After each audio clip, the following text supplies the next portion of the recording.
Sin el marxismo no se puede construir el socialismo. Por J. Posadas. 11 de julio de 1971. Este curso es un análisis del proceso de elaboración del marxismo hecho de manera que responda a la necesidad de esta escuela de cuadros. Por eso hemos concentrado en dar aspectos generales de la historia del marxismo, y su aplicación concreta que es la función del proletariado, su capacidad inagotable y su voluntad histórica para construir el Estado obrero. Por eso insistimos. Se puede tomar el poder sin el partido, pero sin el marxismo no se puede construir el socialismo. El objetivo central es concentrar los temas que faltan, dar un orden biográfico, los análisis históricos, y la importancia que tienen para aplicar hoy. La historia del marxismo es fundamentalmente concentrarse en la elaboración del método de interpretación del proceso de la historia y de la naturaleza, para comprender cómo intervenir y crear los órganos necesarios para esa tarea. Hay que considerar también que en la historia de la lucha de clases y en la que va a venir es fundamental al mismo tiempo que cómo interpretar el proceso, qué órganos crear. Hay que tener la paciencia histórica, la comprensión histórica de saber esperar y desenvolver los órganos para las etapas históricas que vendrán. Esperar no significa pasividad, permanecer quieto, sin acción, sino comprender que debe llegar la armonización del proceso que permite la integración o combinación de factores que determinan el progreso. Por ejemplo, Marx esperaba la revolución proletaria mucho antes y los bolcheviques también. Pero ni Marx, ni los bolcheviques, ni el trotskismo, se desanimaron o dudaron de la justeza, de la legitimidad histórica del programa y la política, sea en la primera, la tercera o la cuarta internacional. Marx creó el método de interpretación, la aplicación al proceso de la historia del materialismo dialéctico y el órgano para poder aplicarlo. Su preocupación esencial siempre fue crear un movimiento comunista. No era un órgano más sino un partido que nucleaba militantes de diversos orígenes con el fin de ordenar, organizar, convencer y explicar el método para intervenir en la lucha de clases y desenvolver la convicción, la seguridad, la confianza y la capacidad teórica y política para tomar el poder. Nunca el Partido Revolucionario, ni antes ni ahora, ni en lo que resta del sistema capitalista, incluye la mayoría de la población. Siempre será una pequeña minoría. Su composición proletaria es muy pequeña, la gran mayoría es pequeño burguesa e intelectual. El proletariado es inferior en número al resto de los componentes del Partido Comunista. En la época de Marx eran todavía mucho más diferenciadas las bases sociales que integraban el Partido Comunista. Los principios que determinan el proceso de la historia son económicos, sociales y su reflejo en la política. La economía es una necesidad del mundo, de la humanidad. Pero una vez dominado el proceso de la economía, una vez constatado que la humanidad tiene la capacidad científica, social y técnica para organizar las fuerzas productivas, transformar la naturaleza y elevar entonces la capacidad de producción, este problema es mucho más simple.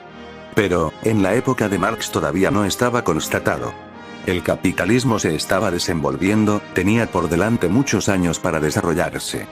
Marx se propuso, en pleno auge del desarrollo capitalista, decir ustedes están muertos, les queda poca vida. En su época lo tomaban por un viejo loco, barbudo, Marx los dejaba y decía ahora van a ver, y escribió El Capital. Marx organizó la conciencia científica de la vanguardia intelectual y proletaria a efectos de crear una corriente en la historia que comprendiera que el desarrollo del sistema capitalista era un desarrollo circunstancial en la historia. Lo circunstancial puede significar 300 años.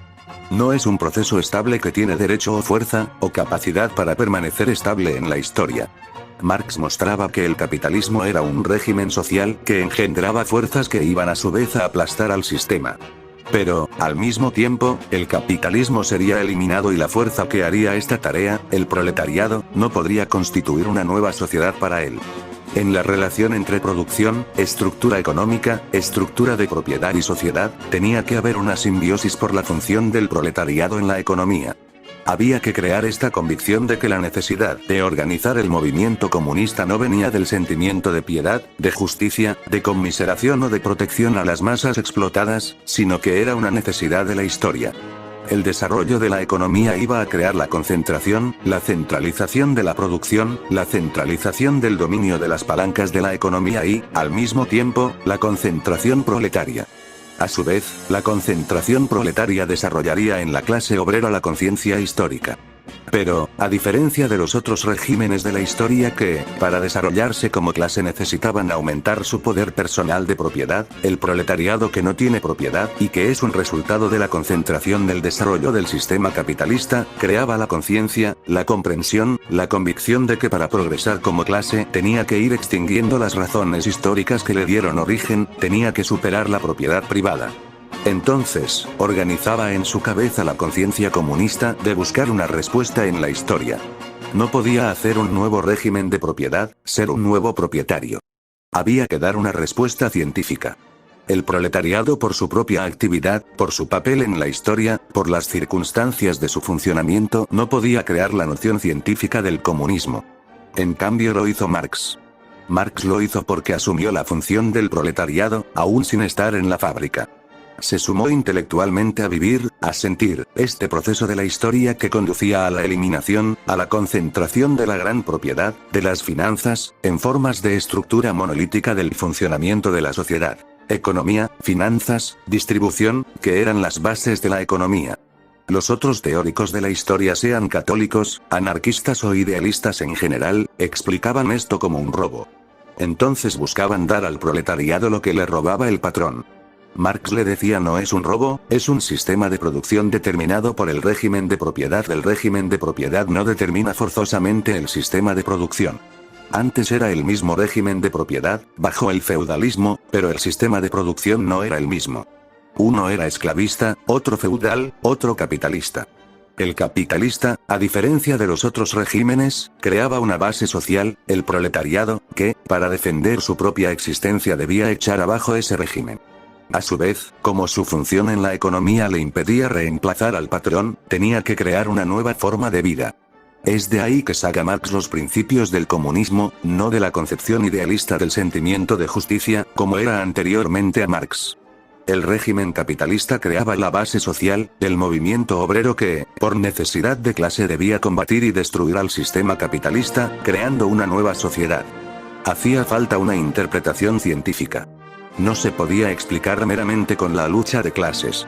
Era necesario un análisis que determinara conscientemente que el proletariado se preparara con organismos para esta función. Los anarquistas hablaban de la sociedad de los justos, los comunistas de la sociedad de los iguales. Entonces, había que quitarle al patrón y dárselo a los obreros. Marx decía: bien, yo no estoy contra, le quitamos todo al patrón y se lo damos a los obreros. ¿Y después? Los anarquistas, con Proudhon y Bakunin a la cabeza, decían: hacemos justicia, lo repartimos. Y Marx les respondía: ¿y cómo funciona el sistema? El sistema funciona por la acumulación del capital. Si se le quita al capitalista y se distribuye a los obreros, hay una mejor distribución, pero dura un mes y después cesa, porque es un sistema. Entonces hay que abolir el sistema y el proletariado no puede reemplazar al patrón porque su ubicación en la economía no le permite hacerlo. El proletariado depende de su función como clase. Entonces hay que organizar la conciencia de que al sistema capitalista hay que oponer un régimen superior, el comunismo. Es una elaboración científica, no es una conclusión humanitaria, igualitaria. Es la preparación que surge de la comprobación del funcionamiento del sistema capitalista, que no puede volver ya al ciclo anterior, en que cambiaba el sistema de producción, pero se mantenía el mismo régimen. El sistema de producción en el esclavismo, el feudalismo y el capitalismo son diferentes, pero la propiedad es privada. Para desenvolver la producción el capitalismo tenía que crear el proletariado. La función del proletariado en la economía era depender de la estructura económica, porque es un sistema que concentraba la economía, como ningún otro régimen en la historia. Creaba, entonces, las condiciones para que el proletariado desarrollara su capacidad de centralización colectiva. Pero había que explicarlo científicamente, había que dar el argumento, había que crear el instrumento para poder intervenir, el partido. Los sindicatos se organizaron mucho antes de la existencia del régimen capitalista. El sindicato es una prolongación de las organizaciones corporativas de los burgueses en la época feudal. No es una continuidad sino una prolongación. Pierde su carácter original pero mantiene su significación como organismo concentrador de masas que lucha contra la sociedad dirigente. Los gremios en la Edad Media prepararon la organización de los sindicatos. No fueron una creación instantánea del proletariado en el sistema capitalista. El proletariado los transformó en organismos de clase, pero su tradición y antecedentes vienen de la época feudal. El sindicato tenía la función de defensa del salario, de la disputa al patrón por el salario. Eso respondía enteramente a la necesidad de la función del proletariado. Había que crear un instrumento superior al sindicato, sin eliminar su función ni separar las acciones, sino como resultado del desarrollo del sistema capitalista. Había que organizar el instrumento del proletariado que permitiera operar sobre el capitalismo y sobre el resto de la población, mostrar entonces en esa función su desenvolvimiento como clase dirigente. Aún sin haber tomado el poder, había que mostrar que es la clase dirigente. Al mismo tiempo que debía y debe todavía obrar en defensa de su condición de vida, disputándole al capitalista la distribución de la renta, en forma de lucha por salario, de mejores condiciones de trabajo, al mismo tiempo que lleva esta lucha imprescindible porque tiene que defender su condición de vida y su existencia, el proletariado prepara la comprensión, la resolución de que esa lucha es muy limitada. La lucha sindical tiene un nivel el cual no puede sobrepasar, y el proletariado tiene que preparar otra lucha, para atraer, arrastrar y organizar el resto de la población para echar abajo al sistema capitalista. Eso no se podía hacer ni por los sindicatos ni por los teóricos benefactores de las masas, como Saint-Simon, Proudhon.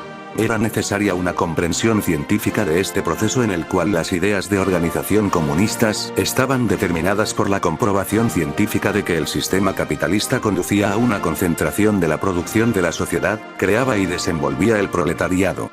Había que darle la conciencia, el programa y la política que demostrara y convenciera a los intelectuales, a los obreros, a los campesinos de que era una necesidad científica y era posible hacer la construcción del comunismo. Había que crear los órganos para hacerlo. Marx se dedicó a esa tarea. Por eso intervino en las polémicas de su época en todos los problemas esenciales de la existencia, economía, sindicatos, política, funcionamiento del sistema capitalista y todos los problemas de la ciencia, del arte y aún de la técnica. Antes de Marx otros teóricos escribían, ganados por la situación de miseria del proletariado. Intervenían dando normas, preceptos, enmiendas piadosas hacia el proletariado, con un contenido religioso, o como los anarquistas, buscando distribuir la justicia repartiendo la riqueza que había. Entonces se llegaba a la paralización del aparato productivo. Los anarquistas no comprendían el fondo de la existencia del sistema capitalista, que no era una organización del robo, sino un sistema de producción y de cambio. Había que escribir y convencer que el desarrollo de la historia, como de la naturaleza, era un proceso materialista dialéctico. Sin asimilar el proceso de la naturaleza a la sociedad, había que mostrar que las leyes del desenvolvimiento son idénticas en la naturaleza y en la sociedad. Estas leyes dependían de un funcionamiento independiente de la lucha de clases, eran la forma de desenvolvimiento de la naturaleza y de la sociedad. Era el proceso dialéctico. Ser materialista significa concebir la existencia material, efectiva. Los idealistas son los que niegan la existencia material del mundo o de las relaciones de los seres humanos. Pero los materialistas que existían antes de Marx eran toda una combinación que iba desde materialistas idealistas a materialistas no dialécticos, que aceptaban la existencia del mundo material, pero no su funcionamiento dialéctico, no consideraban que era un proceso dialéctico, aceptaban la materia, pero dentro de la materia estaba Dios. Marx demostró que era un proceso materialista y dialéctico. Las fuerzas que determinaban este proceso no eran exteriores ni a la naturaleza ni a la sociedad. La preocupación de Marx estaba determinada por la necesidad de dar al proletariado la conciencia de este proceso y crear una corriente en la historia que se convenza de que era necesaria la acción consciente organizada de sindicato y partido para echar abajo el sistema capitalista y para ir creando las condiciones de la nueva sociedad socialista. En todo proceso en la naturaleza y en la sociedad no hay cambios repentinos, hay transformaciones. Las transformaciones se desenvuelven en un proceso en el cual el que domina, el capitalismo, tiene las manos en la palanca del poder. El proletariado, que no tiene las manos en la palanca del poder, está metido en el poder porque de él depende la producción. En este proceso de transformación, el proletariado va avanzando en el dominio de la sociedad y la burguesía va perdiendo su dominio, sin perder ni uno ni otro su función específica en la historia. Lo que aparentemente se expresaba como una contradicción, era la forma en que se desenvolvía la realidad. Comprender este proceso era vital para convencer al proletariado y a los intelectuales que el sistema capitalista se debía y se podía echar abajo. Había que comprender su funcionamiento y meterse dentro de dos temas esenciales: la ley del valor y el caos de la producción de un sistema que parecía tan ordenado. La ley del valor es la que expresa el tiempo socialmente necesario para producir una mercancía. El capitalismo da un salario por el trabajo, y ¿quién determina el salario? Lo que determina es la necesidad, la cantidad de dinero, de medios de cambio para existir. Pero en la medida en que se fueron organizando los sindicatos, ya el salario no estaba determinado específicamente por el tiempo socialmente necesario para la reproducción del obrero con su familia, individualmente considerado. Ya no eran el obrero y el patrón, sino que era el sindicato que era la entidad que agrupaba. Y como representante de todas las masas, los obreros encontraban en él un medio superior para luchar contra el patrón. Ya entonces no era meramente la ley del valor determinada en su funcionamiento por el dominio que tenía el sistema capitalista, sino que los obreros con el sindicato ya pesaban, y sin alterar la ley del valor, en la concurrencia aumentaban su posibilidad de extraer más en su beneficio. Marx tomó este proceso mostrando que había que mantener tal lucha, pero a su vez uniendo esto a la lucha por el partido. Siendo el sindicato un representante y defensor de los intereses inmediatos de las masas en la distribución de la renta nacional, el partido creara la convicción científica al proletariado, de que esta lucha sindical tiene un límite que el capitalismo no puede sobrepasar. El sistema no puede ponerse una soga al cuello y tirar. Es necesario tener nosotros la soga, que es el partido, y tener las manos para tirar, que son los órganos del proletariado, sindicato y partido. Había entonces que crear esas condiciones y demostrar que no era una lucha determinada por la conmiseración, por la injusticia, sino que la lucha para eliminar el sistema capitalista era necesaria para el progreso humano. Y no podía ya sucederle otro sistema de propiedad privada, porque la concentración de la producción conducía a la posibilidad de eliminar toda forma de propiedad. La existencia del proletariado, que dependía de la concentración de la producción, daba la base social para tener esta convicción. Marx demostró cómo toda la historia era la historia de la lucha de clases, y que la organización de sentimientos, conciencia, todos los rasgos en que se expresa el ser humano, eran determinados por la lucha de clases. Marx explica cuál era el principio que determinaba este proceso, cómo se desenvolvía este proceso. Marx lo explica aplicando a la lucha de clases el materialismo dialéctico. El proceso de la historia es un proceso dialéctico, un proceso de nacimientos, desenvolvimientos, lucha interior, creación de formas superiores o negación de ellas. Depende de los elementos que intervienen. Es un proceso dialéctico, pero un proceso material, no idealista. Independiente de Dios, iglesias, santos, la materia existe. El desenvolvimiento de la materia se hace en forma dialéctica, lo cual significa que hay un proceso de nacimiento, desenvolvimiento, proceso de lucha interior, creación de una fase superior, y llega a un momento en el cual se produce la transformación.